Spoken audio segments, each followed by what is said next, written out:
Três. Olá, boa tarde, boa noite, bom dia ou boa madrugada. A gente tá aqui com o Geraldo Ribeiro. Ele é um professor, meu professor, né? Então é uma personalidade ótima. Ele é pai, vô, técnico de som, ator e uma pessoa maravilhosa, que é isso que importa, né? E aqui com a minha amiga Lisete, que tava fazendo uma reportagem. Sim, foi Como tudo bem. foi? Foi tudo bem, deu tudo certo, E mas os agora cavalinhos? tá tudo certo. Agora a gente está com o senhor Geraldo, uma personalidade de som que ressignificou muito o som, porque ele transitou em muitas décadas, né, Geraldo? Muitas décadas, muitas áreas. Eu dispenso o senhor, tá? Tá, A partir de sim, agora, Geraldo. Geraldo, tá? Eu comecei muito cedo. O som propriamente, eu já comecei na escola de engenharia. Eu já comecei com a questão de amplificadores, a questão de caixas acústicas. O som propriamente dito para cinema, ou o som no audiovisual, ele surgiu totalmente por acaso. Ele não foi programado, ele não foi pensado, ele não foi previsto, ele simplesmente caiu no colo e eu abracei. É uma coisa inata. Olha, o gosto pelo som, eu diria que é uma coisa nata. Embora a melhor pessoa de som da minha família, meu irmão mais novo, que excelentes amplificadores projetados, excelentes caixas acústicas, ele era o homem de som da família. Eu era engenheiro. Eu era engenheiro, estava fazendo engenharia e quando eu vim para a história é um pouquinho a coisa mais complexa do que a gente poderia colocar num resumo muito condensado. Bom, quando eu decidi fazer engenharia, eu não fui criado para fazer engenharia, não fui criado para ser engenheiro, tá? Eu fui criado, assim, o grande sonho da minha família é que eu fosse para o Itamaraty. Hum. Mas, pelo tipo de conduta, o tipo de comportamento, é, eu seria uma pessoa pouco adequada às carreiras, diríamos, à carreira Diplomático. diplomática. E eu era muito chegado, realmente, às exatas. Quando vim para São Paulo, eu vim sem dinheiro. A única coisa que eu sabia fazer realmente, quando vim para São Paulo, era fotografar. Eu fotografava bem. E com o processo da fotografia, eu acabei arranjando trabalhos, não propriamente empregos, mas trabalhos. E trabalhos que me remuneravam, que me mantinham, que me garantiam sustento. E nesse processo de trabalho, eu acabei me envolvendo com algumas pessoas que eram efetivamente fotógrafas, embora tenham alguns saído do processo. Então, tinha o Lúcio Codato, que era um excelente fotógrafo, e acabou virando diretor de fotografia de cinema. Tinha o Roberto Malzone, que era um ótimo fotógrafo, virou assistente de câmera e acabou indo cuidar dos assuntos da família dele. E a família dele tem bastante assunto para ser cuidado. Hum. E ele foi cuidar, né? E tinha o Hugo Gama. O Hugo Gama talvez tenha sido o melhor técnico de som que eu conheci. Era uma pessoa inteligentíssima, uma pessoa brilhante, uma pessoa que estava estudando física, uma pessoa que ela conseguia pegar a parte técnica, vamos colocar assim, né? Os elementos técnicos do processo de formação de um técnico ou de um engenheiro de som embora eu brinque sempre, eu digo engenheiro é uma figura nobiliárquica, como barão, como conde, porque nós não temos no CREA engenheiro, né, de som. Nossa.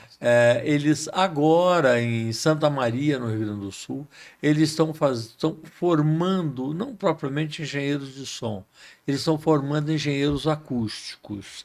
Campinas tem uma pós-graduação em acústica, a falta em pós-graduação em acústica, mas o conceito da eletroacústica, ou seja, a utilização de meios eletrônicos para se fazer som, nós não temos no Brasil, né? Então, muita gente aprende na raça, aprende na marra, né? Ou vai para fora, né? Existe aqui alguns cursos, não são cursos que a gente pode chamar de formais, tá? São cursos livres, como o IAV, por exemplo, que é excepcional, do Marcelo Claret, que forma pessoas para trabalhar em shows, em fazer sonoplastia e tudo mais. A Globo, ela acaba criando o núcleo dela dentro de uma academia de tecnologia, onde ela ensina os diversos métiers que estão envolvidos dentro do processo do fazer televisão, né? Então, ela tem direção de arte, ela tem direção de ator, ela tem técnico de som, ela tem sonoplastia, ela tem fotografia, aí ela vai para a parte de eletricidade, que são os gaffers, os caras que vão colocar as luzes na posição que os fotógrafos desejam. Então, assim, dentro do processo de formação, dentro da nossa área, tá? A nossa área ainda é extremamente carente. Você pega, por exemplo, um nosso curso de bacharelado, o curso de bacharelado, bom, temos vários, tá? Então nós temos o SENAC, nós temos a FAAP, nós temos a ECA, nós temos. E é caro, Geraldo? Olha, dependendo de onde você vai fazer, é caro. Um curso de audiovisual da FAAP está ao redor de R$ 7.000. Em quanto tempo? 4 anos. É um bacharelado, né? Agora, o nosso bacharelado assim, é uma coisa interessante, porque você vê, por exemplo, alguns cursos rápidos, né? Então, já que é o pode falar mal, né? Vamos, Pode falar, vamos pode falar à entrar e vontade. já descer. Então, por exemplo, cursos rápidos, tecnólogo, né? Um tecnólogo, por exemplo, da Anhanguera. Eu estou há 4 semanas enchendo o saco deles porque eu quero as ementas. Porque eu descobri que não tem som no curso. Agora, você faz um curso de audiovisual sem som, aí eu brinco assim, para os meus alunos, ele já ouviu falar, eu digo assim, e Deus, assim, o livro mais conhecido continua sendo a Bíblia. E ele começa com, e Deus disse, faça-se a luz. Se Deus disse, a voz veio primeiro, a luz veio depois, não me encham o saco. Tá? Eu concordo plenamente. O som. E você acredita que eu durmo escutando? Para mim é prioridade mais escutar do que ver. Eu gosto muito. Eu gosto de ouvir. Eu não consigo ficar sem rádio, eu não consigo. Eu também. A televisão, por exemplo, parece brincadeira. Em uma semana, a minha televisão foi ligada ontem, uma vez, durante uma semana inteira, para ver um jogo de futebol do Corinthians, que ganhou choradamente por 1-0, mas ganhou, né? Então, eu vou retornando ao processo da formação ou da estrutura da formação profissional, né? A gente acha, por exemplo, que um curso como o curso da ECA é um bom curso. Sim, vai grandes roteiristas, alguns diretores legais e tudo mais, poucos fotógrafos, técnico de som. De lá saiu a TID, tem o Edu, Hoje, professor de som na ECA tem o João Godoy. Por acaso, os três foram assistentes meus. Ou seja, o processo de formação foi praticamente o processo de formação oral, a passagem de informação pela oralidade, ou seja, pela explicação. O faz isso por causa disso, disso, disso. Se fizer isso assim, vai dar errado. Se fizer isso assim, dá certo. Então, não existe... o João já deu uma melhorada considerável no curso da ECA. Então, hoje as pessoas sabem um pouquinho mais o que é um microfone, sabem o que é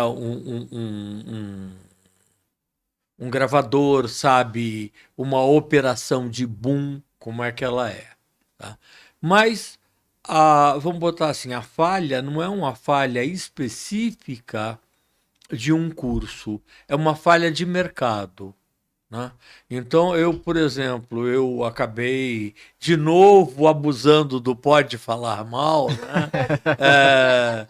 Em Brasília, eles tiveram agora uma discussão sobre a questão do quanto que o streaming tem que pagar, se é 2%, se é 3%, quanto de dinheiro pode vir para o audiovisual, para que o audiovisual seja forte e tudo mais.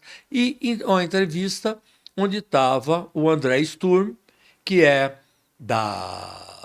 ele é o homem da CIAESP, que é o Sindicato das Empresas de Audiovisual. E estava o Paulo Schmidt, que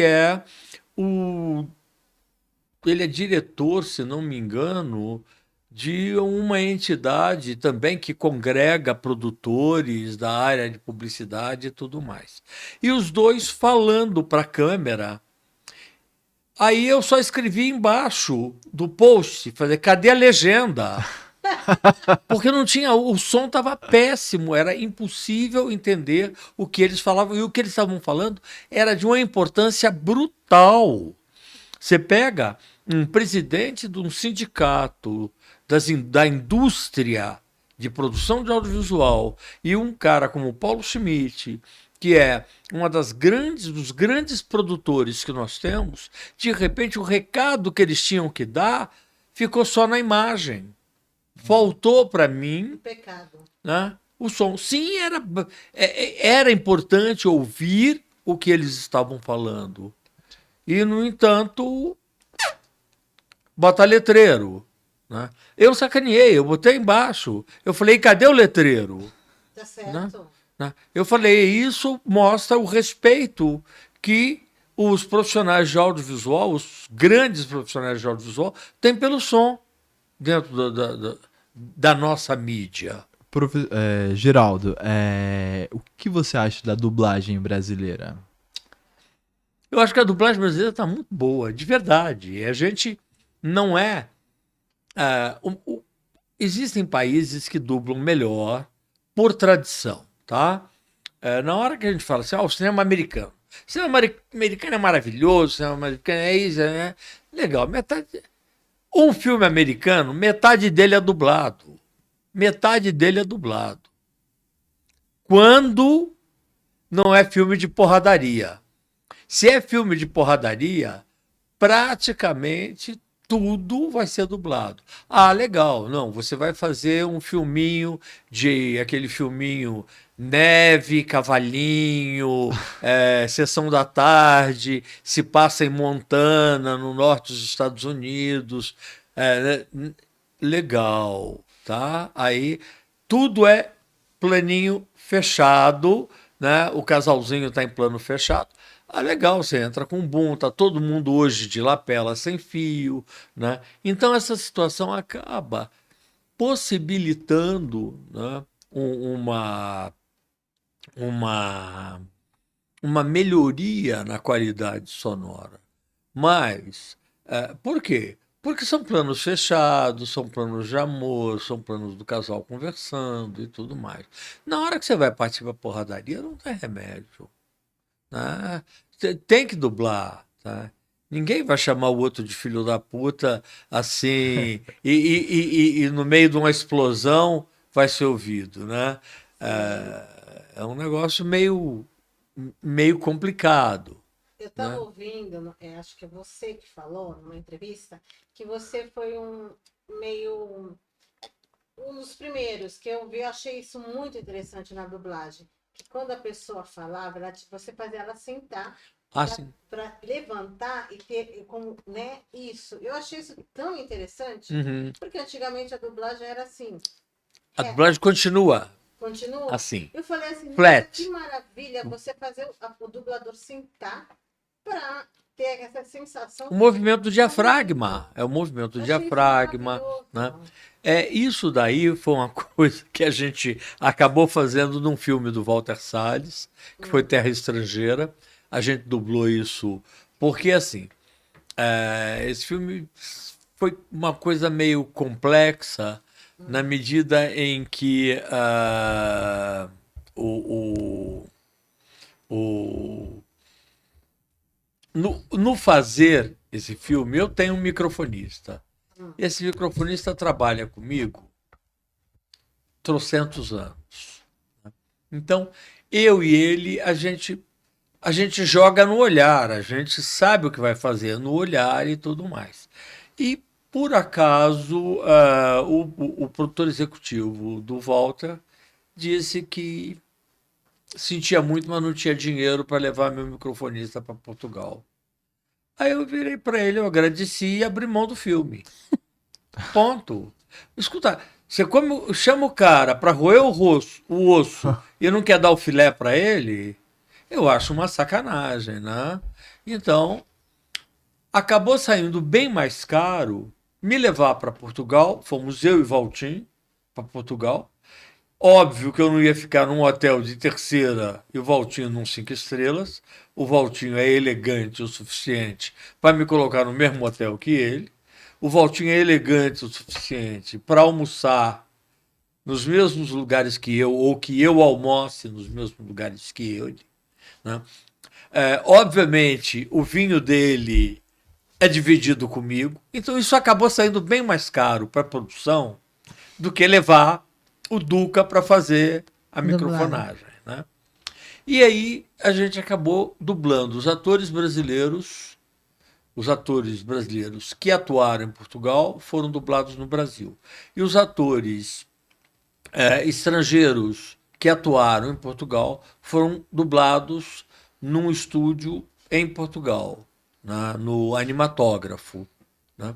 E lá eles não faziam isso. E eu pedi para fazer. O cara achou que eu era louco, mas fez, né? E eu, assim, eu tenho o resultado de dublagem que eu tive, eu acho que é um resultado muito bom, porque assim, eu brinco, eu digo, eu boto o filme A Terra Estrangeira para quem quiser ouvir e me apontar aonde é que está dublado, fora a cena do chuveiro. A cena do chuveiro era o Fernando tomando banho, a água caindo e a câmera mostrando a água caindo no chão. Agora, uma água caindo é um barulho horrível, né? Solta a frequência, não é o barulho de uma cachoeirinha, não é uma coisa gostosinha de ouvir, não, é feio, né? Então, foi a única sequência dublada no filme. Todo o resto do filme, tá? Você não nota que foi dublado. Que maravilha. Então, e na realidade continua sendo o filme que eu mais gostei de ter feito Na vida? na vida. Na vida. Foi o filme que eu mais gostei. Olha, fiz filmes com pessoas excelentes, diretores fabulosos, e eu boto Terra Estrangeira como uma das melhores coisas que eu fiz, né? E eu boto os últimos filmes que eu fiz com Hugo Giorgetti, que também é um diretor da antiga, e como eu está sofrendo o processo do etarismo e tudo mais, né? Então, com ele eu gosto porque ele escreve bem, o texto dele é gostoso, o humor dele é bom, sabe? Eu gosto de trabalhar com pessoas bem-humoradas. Eu não gosto de trabalhar com cara azedo. Por melhor que seja o filme, por melhor que seja a paga, tá? Nada segura o incômodo que fica no seu estômago na hora que uma pessoa é indelicada, não necessariamente com você, mas é indelicado com outras pessoas. Sim. Raramente as pessoas são delicadas comigo, porque eu sou muito imbecil. Eu escoiceio logo e a coisa fica clara, né? Você é da velha guarda, então? Eu sou totalmente da velha guarda. Eu tô com cinema desde a década de 80. Nossa. Então nós estamos falando quase 60 anos de E cinema, melhorou muito. né? Eu lembro do filme Pichote. Pichote foi feito por Hugo Gama, esse Foi. cara que eu falei, Ah. que foi o melhor técnico de som que eu conheci e foi quem me trouxe para o cinema, né? Aconteceram fatos diversos na vida da gente e nós éramos muito próximos. E um dia ele chegou e perguntou para mim: escuta, eu não vou poder fazer o filme de fulano, né? E eu já estava careca de trabalhar, de mexer com o equipamento dele, fuçar, consertar e tudo mais. Ele falou assim: você não quer fazer? Eu falei: gordo, dá não. Ah, não, aí é bobagem. Publicidade, é a sandalinha, né? E era um comercial de Melissa, né? E num trem perto de Jundiaí. Mamão com açúcar, facílimo. Criança, trem em movimento. Né? E os gravadores naquela época não eram esses gravadorzinhos pequenos. Eram gravadores que pesavam 11 quilos, ficavam pendurados no pescoço e você trabalhava. Você não tinha microfonista, nem tinha lapela. Você trabalhava com a vara de boom e na ponta do boom alguma coisa como 4,5 kg a 5 quilos. Né? E eu fui e fiz. Né? E não ficou ruim. Porque Melissa é muito grande. E aí pintou o segundo, Nossa. pintou o terceiro. E nessa época eu era engenheiro. Eu trabalhava numa das maiores empresas de consultoria no Brasil. E eu descobri que com 5 filmes eu ganhava um mês de salário. Eu comecei a achar interessante. A grana compra. Não tem jeito, a grana compra. Na hora que de repente eu vi que havia mercado para que eu entrasse, havia mercado para que eu fizesse 8, 10 filmes por mês, e com esses 8, 10 filmes por mês, em 3 meses eu ganhava o que ganharia em um ano com o 13º, né? Aí eu mudei de profissão. Foi a minha entrada no cinema foi meramente pecuniária. Tá? Eu entrei pela grana muito mais do que pelo amor de fazer o som. O amor por fazer o som é o amor que eu tenho pelas coisas da minha vida. É fazer tudo bem feito. É querer tudo bem feito. E isso é uma coisa que para um monte de gente é muito chato, né? Você fica uma pessoa chata, mas é assim que é o meu jogo. Então eu quero as coisas bem feitas e eu me aplico para fazer as coisas bem feitas. E também exige, porque eu li uma entrevista tua que você falou assim, que você é energético com as pessoas que trabalham com você. Sim, sim. Aperto. Você aperta? Aperto. Eu quero deles o mesmo comportamento que eu dou. Eu não alivio. Eu não alivio. Por outro lado, eu nunca, assim, pega todos os microfonistas e assistentes meus e pergunte: você alguma vez brigou com ele? Ou ele alguma vez brigou com você? Alguma vez ele gritou com você? Não, nunca. Se a gente conversa, a gente diz: olha, quem sabe se na próxima você não fizer assim, fica melhor. Porque do jeito que você fez, não ficou legal. Você me deixou a perigo.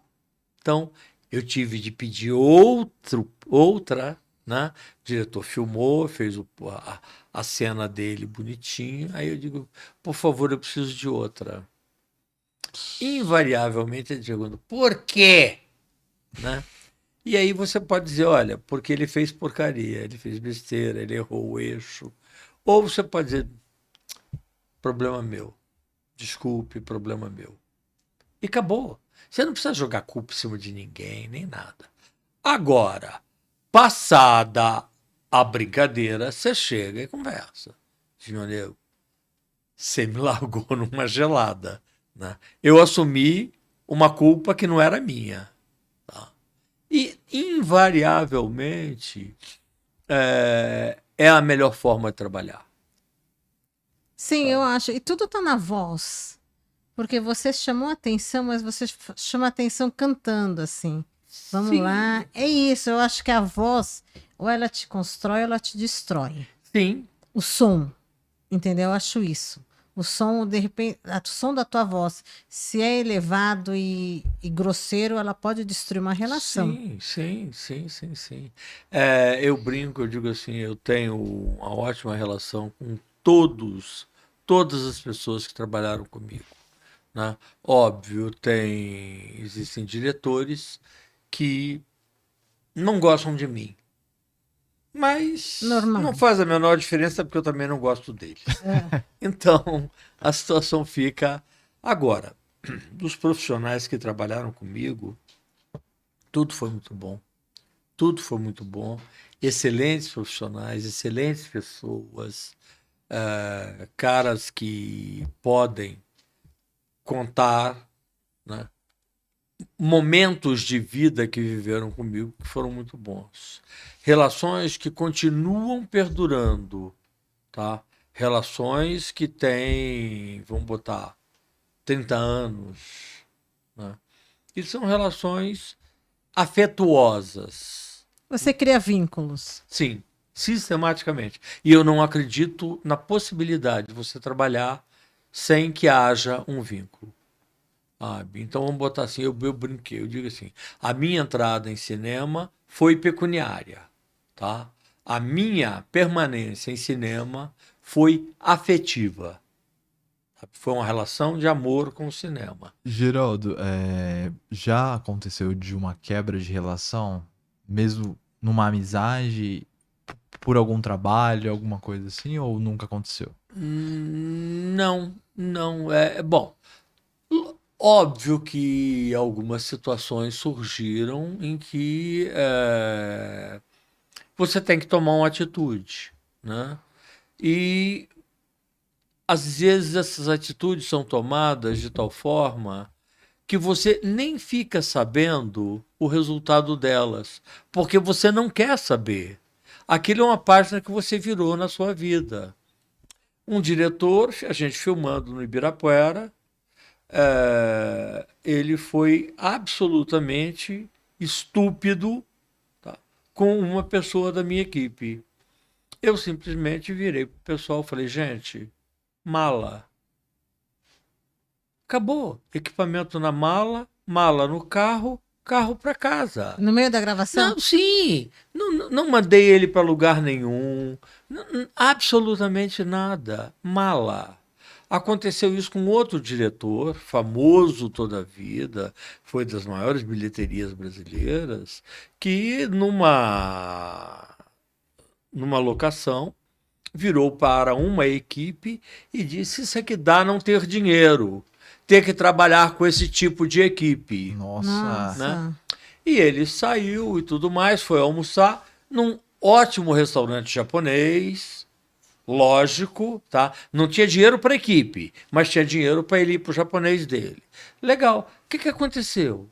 Na hora que ele voltou, não tinha nem tripé na locação. Tinha ido todo mundo embora. Então, ponto. Tem uma situação, por exemplo, um cara com quem talvez tenha sido a relação mais complicada da minha vida. Eu me lembro que quando eu tinha 15 para 16 anos, foi a última vez que eu quis sair na mão com alguém. que eu quis partir para porrada com alguém, que eu quis bater, eu quis apanhar. Tá? Daí para frente, nunca mais na minha vida eu tive surtos de raiva, de ódio, de querer matar ou de querer morrer. Não, nada. Absolutamente nada. Nada. E, Você não é tolerante com o descaso, com a tua profissão. sim, Você se sim. considera estoico? Não. Não. E você vai ver por quê. Muito bem. Estamos filmando fora de São Paulo, no Nordeste, tá? Depois de 8 semanas, uma situação bastante complicada. Meu microfonista com uma vara, um boom, com 6 metros, peso na ponta, acompanhando uma carruagem que vinha andando, e o diretor não gostou da cena. Aí o diretor veio na direção contrária a ele e fez assim Nossa. O microfone. no meu microfonista. Só que o meu Nossa. microfonista Agressão. estava na beirada da estrada e do lado da estrada tinham aqueles espinheiros, a Cruz de Cristo, Coroa de Cristo, Cruz de Cristo, sim. né? E o Duca segurou o rojão e não deixou o microfone cair, porque o microfone é muito caro. Mas ele caiu. Ele caiu e se ralou inteiro. Nesse instante, o que eu fiz? Eu joguei o meu fone de ouvido no chão, joguei o gravador pro assistente que estava do meu lado e fui na direção dessa pessoa. E eu fui realmente para dar. Eu não fui para conversar. Eu fui para fazer aquilo que eu não fazia desde os 16 anos. E óbvio que ele, correu, né? E aí eu fiquei aborrecidíssimo. Mas não com ele, mas com o fato de eu ter perdido o meu eixo. Eu tinha que ter lidado com a situação de uma outra forma. Embora ele merecesse apanhar, inegavelmente, eu tinha que ter lidado de outra forma. Qual seria a forma? Chegar, catar ele pelo bracinho, levar ele pro canto e chamar ele de imbecil, chamar ele de estúpido, chamar de tudo que tinha que chamar. Mas não ter a crise de ódio que eu tive, porque eu tive crise de ódio. E só o ódio te leva a partir para alguém para bater. Só o ódio. Ninguém bate por esporte, sabe? Então, a minha bronca com esse cara ficou porque ele conseguiu romper. Quer dizer, ou seja, de 16 anos até os 50 e poucos, ele conseguiu quebrar uma tradição de 30 anos minha, que era nunca ter saído do sério, nunca ter perdido a esportiva. Mas isso é na vida também? Na vida também. Você não sai do eixo? Não. Até hoje, algumas pessoas podem me considerar fora do eixo, né? Mas, assim, eu sou muito bem centrado. Eu sei o que eu quero, sei como eu quero, tá? Não brigo, por exemplo. Agora a gente tem uma situação na escola onde deu uma baita confusão de secretarias, de aquelas coisas de política, de advogado, e criaram sei lá, criaram Perrengue. O perrengue que eles criaram foi o seguinte: eles prepararam uma situação para botar as pessoas que eles queriam dentro. E nem sempre as pessoas que eles queriam dentro, as pessoas que entrariam, né? Então eu entrei, aí eles deram um jeito de complicar a minha vida, aí eu entrei com mandato de segurança, aí eles chavecaram com o secretário de Justiça da cidade, a juíza cassou o mandato de segurança, eu entrei com instrumento de agravo. Chegou a esse ponto? Está nesse ponto. Eu estou dando aula com instrumento de agravo. E eles estão tentando caçar. No instante que eles caçarem, sabe o que vai acontecer? Vai para o tribunal, aqui em São Paulo. Se eles ganharem no tribunal, vai para Brasília. Claro, você Eu vou. correr. De novo, eu não perco o eixo, mas eu sou in extremis. Eu vou até o final da brincadeira. Já bom, acabou aqui. Bom, então não tem mais para onde correr. Isso é inteligência emocional, né? Hein? Você não fica preocupado? Eu consigo dormir muito bem. Eu consigo dormir muito bem. Sabe? Nenhum problema. Lisete, você entende? Admiro você. Quando eu falo que isso é um treino, né, na verdade. Uhum. É um treino diário, isso eu já li muito. Tem um livro que fala sobre isso. É o treino de autoconcentração. É você pegar os momentos de crise e respirar, e nesses momentos ser seu treino. Por exemplo, você perdeu o ônibus, manter a calma. Você caiu o armário, manter a calma. E quando chegar um momento maior, você já vai estar mais condicionado a ter uma calma. Treinar. É treinar, né? Eu acho que a Autógeno. vida, basicamente, é muito uma questão de treinamento. É uma questão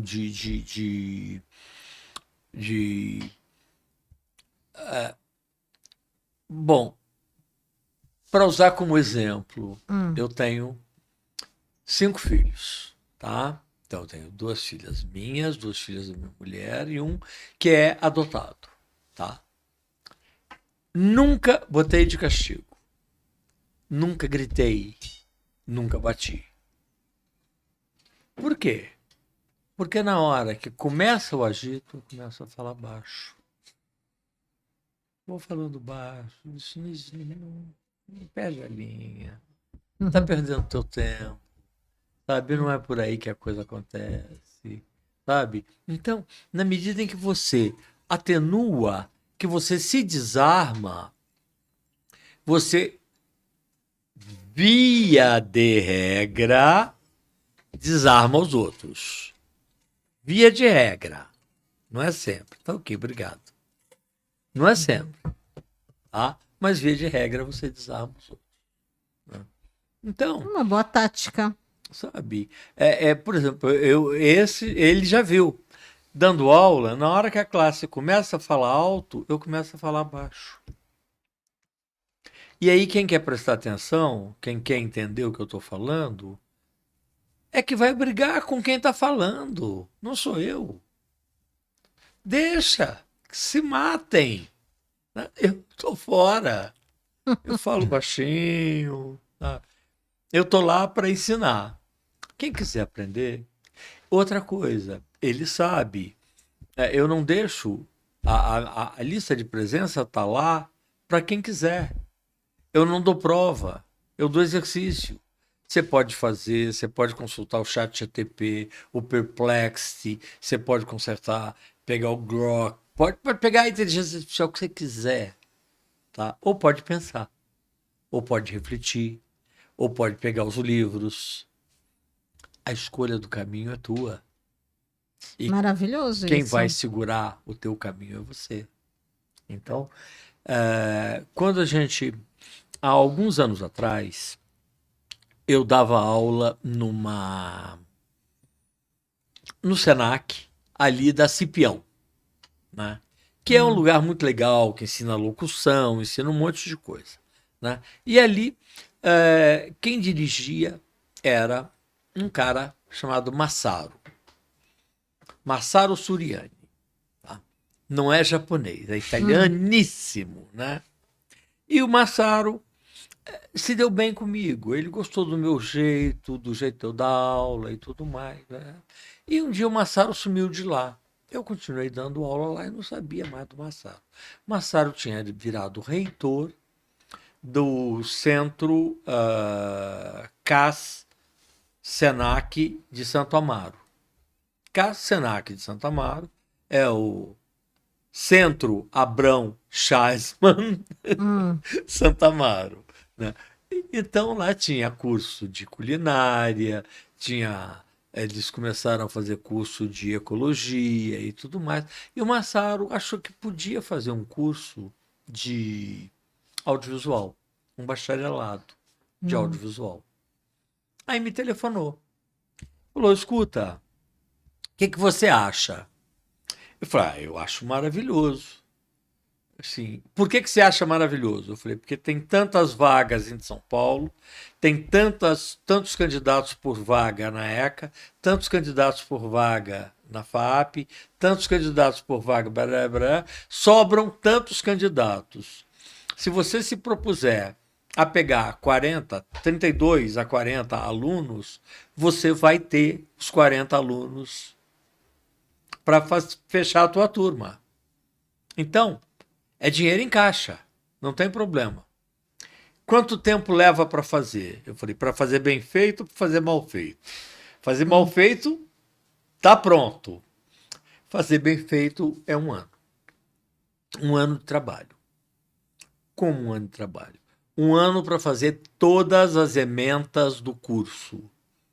1 ano para selecionar todas as pessoas.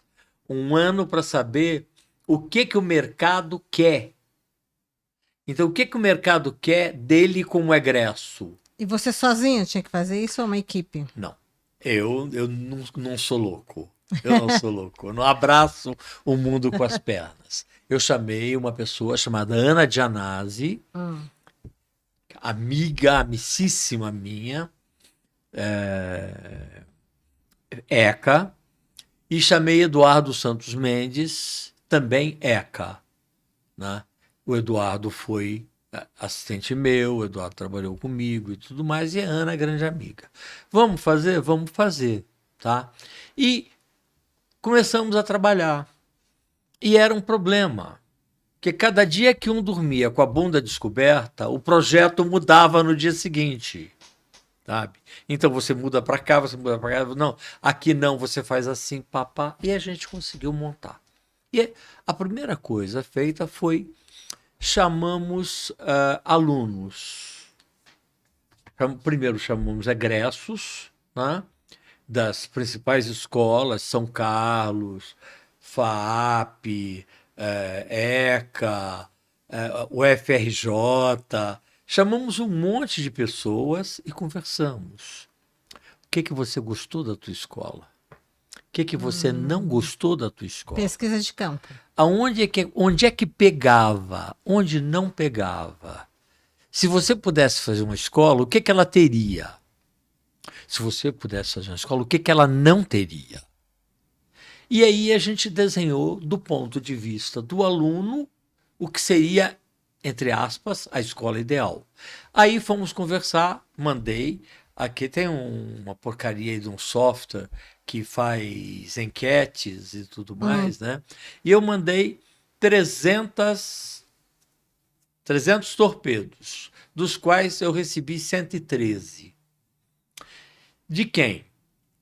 De pessoas do nível de Fábrica e do Fábio Gulani, do Fabiano Gulani, do Ramalho, do Paulo Schmidt, das pessoas todas, assim, tipo, o que você espera de um moleque que chega na tua porta e bate pedindo emprego na área do audiovisual? O que esse cara tem que saber?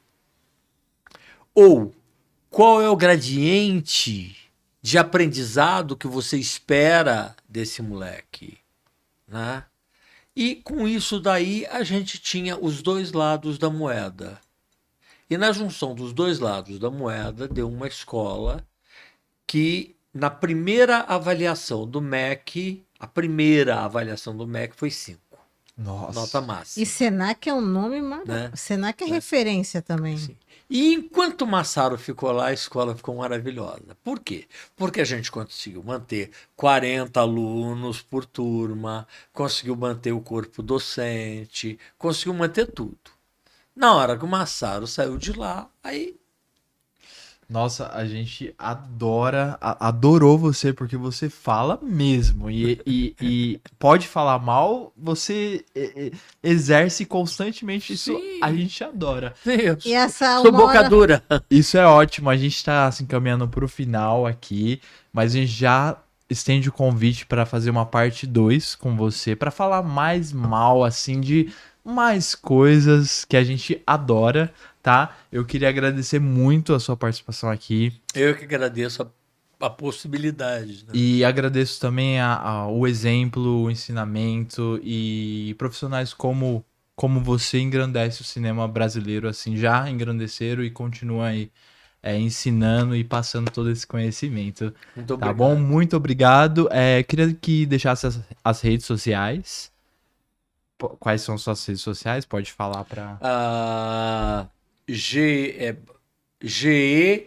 ponto, peraí. GEBE.ribeiro, Instagram. Geraldo.ribeiro, facebook.com. Ah, no IMDb, para quem não sabe, o IMDb é o Internet Movie Database. Quem existe e faz cinema tá lá. Quem não tá lá não faz cinema, tá? Então, no IMDb é procurar também por Geraldo Ribeiro, né? Vai aparecer um Geraldo Rivera, que é um cara, é um cubano que tem um programa em Miami, mas em segundo tô eu. Eu queria agradecer também a minha amiga que se esforçou muito para fazer uma reportagem linda sobre ecoterapia, que vai ser exibida no nosso canal do YouTube. E eu queria agradecer também aos meninos da Starbucks, ao Luiz e a Sara, que fizeram um chá maravilhoso pro Geraldo, pra gente, tá bom? Então agradeço. Parte 2 com certeza vai Eu ter. vou me despedir do Geraldo. Geraldo, para mim, foi um excelente. As perguntas que você fez para fazer o curso no Senac, para mim, vou escrever, porque é um estudo, é uma referência, né? Para você abrir uma. Eu acho as perguntas que você fez maravilhoso. Foi um prazer receber você. E a gente Muito obrigado. fica muito grato pela sua participação aqui. Tenha um ótimo dia e é isso. Muito obrigado. Obrigada. Prazerzão. Imenso.